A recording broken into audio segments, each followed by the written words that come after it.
بہت اہم ہے، ضروری ہے، وہ یہ ہے کہ یہ جو حدیث ہے انما الاعمال بالنیات، اعمال کا مدار نیت پر ہے، قبولیت کا مدار، اس سے کون سے عمل مراد ہیں؟ ہر عمل اس میں داخل نہیں ہے، یعنی ہر عمل کی قبولیت کا مدار نیت پر نہیں ہے، بلکہ اعمال کی there are three types of اعمال، there are three types of اعمال.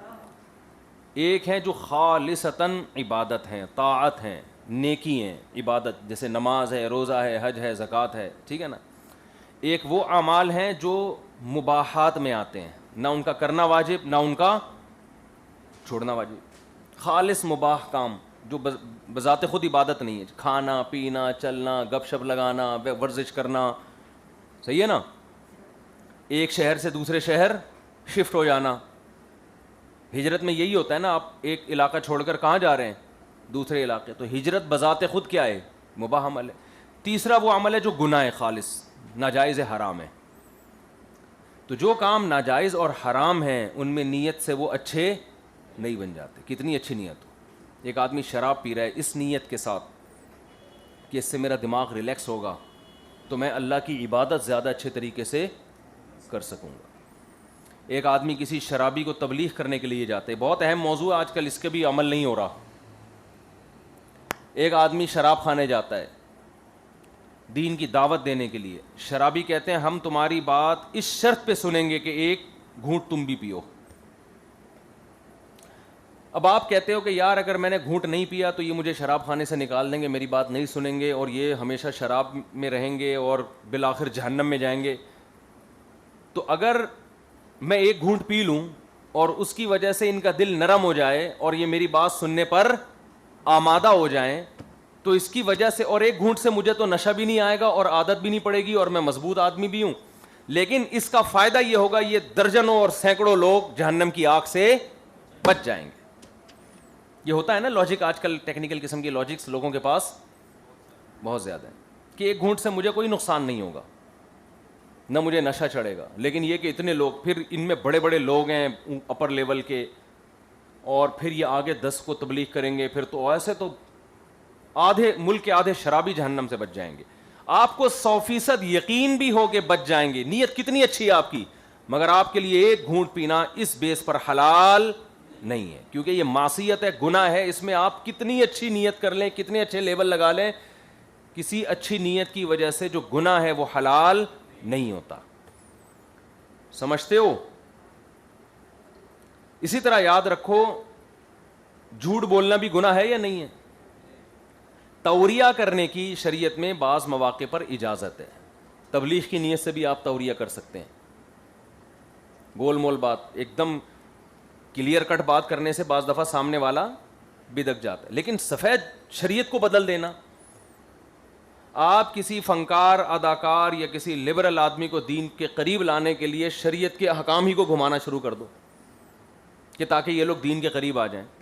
جیسے لبرل طبقے کو آپ دین پر لانے کے لیے بولو کہ یار داڑھی چھوٹی رکھنا بھی جائز ہے، بڑی رکھنا کوئی اتنا ضروری نہیں ہے، تاکہ لبرل لوگوں کو جو داڑھی سے ایک وحشت ہے کم از کم اس بہانے دین کے قریب تو آ جائیں گے نا.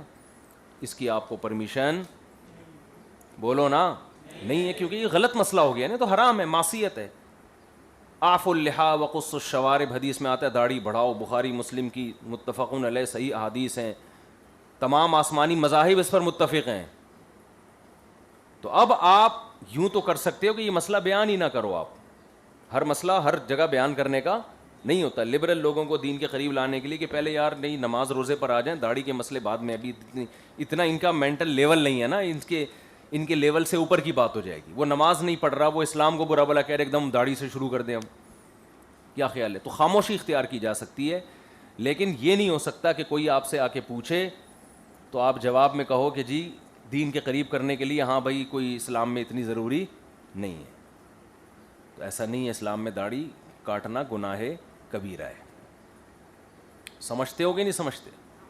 یہ بھی آج کل مبلغین میں بہت بیماری بڑی پھیل گئی ہے. دین کی تبلیغ کے لیے، لوگوں کو دین کے قریب لانے کے لیے معصیت کا ارتکاب کر لیتے اور کہتے ہیں ہماری نیت اچھی تھی. سمجھتے ہو؟ ہاں البتہ کچھ چیزیں ایسی ہیں جو بذات خود معصیت نہیں ہیں، بلکہ معصیت کا ذریعہ ہونے کی وجہ سے ان کو برا کہا جاتا ہے، تو ایسی چیزوں میں گنجائش نکالی جا سکتی ہے. سمجھتے ہو؟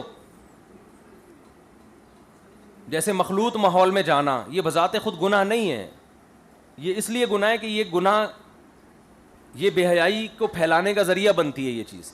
تو مخلوط ماحول میں کوئی جا رہا ہے اچھی نیت کے ساتھ کہ میں وہاں جا کے ان کو سمجھاؤں گا تو پھر ٹھیک ہے, کیونکہ نہ وہ بدنظری کر رہا ہے, نہ وہ زنا کر رہا ہے, نہ کچھ اور غلط کر رہا ہے, ایک ذریعہ کو وہ استعمال کر رہا ہے, تو اس میں گنجائش کا پہلو نکلتا ہے. لیکن عین معصیت کی قطعاً کسی صورت میں اجازت نہیں ہے کسی کو خوش کرنے کے لیے یا کسی کو دین کے قریب لانے کے لیے. قل ما یکون لی ان ابدلہ من تلقاء نفسی, نبی صلی اللہ علیہ وسلم سے مشرکین مکہ نے یہ کہا تھا کہ آپ تھوڑا سا ہمارے ساتھ کمپرومائز کر لیں, اسلام کے جو کچھ احکام تو ہم بھی پھر ایمان لے آئیں گے. تو قرآن نے کہہ دیا کہ آپ کو کمپرومائز کرنے کی اجازت نہیں ہے, تبدیلی کی اجازت, ایسا کمپرومائز کہ دین میں تبدیلی ہو جائے یہ نہیں ہو سکتا. ہاں جو ذرائع ہیں جو بذات خود مقصود نہیں ہیں ان میں بہت زیادہ لچک ہونی چاہیے. تو گناہ میں نیت کا کوئی عمل دخل نہیں ہے, اچھی نیت سے گناہ جائز نہیں ہو جاتا. سمجھتے ہو؟ دوسری بات, یہ آج کل لبرل لوگوں کو دین کے فنکار اداکار اور لبرل طبقے کو دین کے قریب لانے کے لیے نا بہت سارے گھمانا شروع کر دیا ہم مذہبی اسکالرز نے, بہت دائیں بائیں چیزیں, اور پھر ان کا مجمع بھی بڑھ جاتا ہے تو اس سے خوش ہوتے ہیں. دیکھو مولویوں کے پاس 4 آدمی بیٹھتے ہیں, ہمارے پاس 4 کروڑ لوگ بیٹھتے ہیں, کیونکہ مولویوں کی باتیں بہت سخت ہوتی ہیں. بھائی باتیں سخت یا نرم کی بات نہیں ہے, صحیح ہوتی ہیں یا غلط ہوتی ہیں. صحیح ہوتی ہیں تو 4 آدمی آ جائیں ٹھیک ہے, غلط ہوتی ہیں تو 4 ارب کو بھی اکٹھا کر لو گے, آخرت میں عمل آپ کا مقبول نہیں ہوگا. نوح علیہ السلام صحیح باتیں کرتے رہے, 950 سال میں 40 آدمی آپ کے ہم نوا بنے ہیں بس, لیکن کامیاب ہو گئے ان 40 آدمیوں کے ساتھ. اور اگر وہ لچک رکھ لیتے, چلو یار تمہارے 2-4 بت کو میں مان لیتا ہوں, تم میرے کہنے سے 4-5 ختم کر دو, 4-5 ہم تمہارے مان لیتے ہیں, تو ایسا نہیں ہوتا. سمجھتے ہو بات کو کہ نہیں سمجھتے؟ شراب چھوڑنا صحابہ کے لیے کتنا مشکل عمل تھا, لیکن اسلام نے کہا کہ حرام, بس پابندی لگ گئی. اچھا ایک تو یہ بحث ہے. دوسرا وہ عمل ہوتے ہیں جو خالص طاعات ہوتی ہیں. تو طاعات جو خالص عبادتیں ہیں ان کو ریا کے خوف سے چھوڑنا ٹھیک نہیں ہے. جیسے گناہ اخلاص کی نیت کے ساتھ اچھی جذبے کے ساتھ کرنا ٹھیک نہیں ہے. تو طاعات میں جو فرائض اور واجبات عبادتیں ہیں ان میں اگر 100% بھی ریا ہو تو بھی ان کو ریا کی خوف سے چھوڑنا ٹھیک نہیں ہے, بلکہ ریا کی اصلاح ضروری ہے. نہیں آ رہی بات سمجھ میں؟ بعض دفعہ ادھر مبالغہ ہوتا ہے, ابے بھائی ادھر توجہ رکھو, بعض دفعہ مبالغہ اس جانب ہوتا ہے. وہ کس طرح مبالغہ ہوتا ہے کہ گناہ کو بھی اچھی نیت سے کر لیا جاتا ہے کہ ہماری نیت اچھی ہے. بعض دفعہ ادھر مبالغہ ہوتا ہے, اچھے کام کو اس لیے چھوڑ دیا جاتا ہے کہ ہماری نیت اچھی نہیں ہے.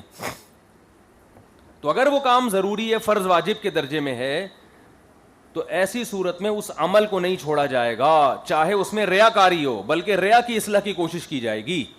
جیسے رمضان کا روزہ فرض ہے, آپ رکھتے نہیں ہو, لیکن آج آپ کو خیال آ گیا آج میں رکھتا ہوں. محلے میں ایک صاحب آئے ہوئے ہیں, وہ روزے داروں کو بڑا پسند کرتے ہیں اور بڑا نوازتے ہیں ان کو.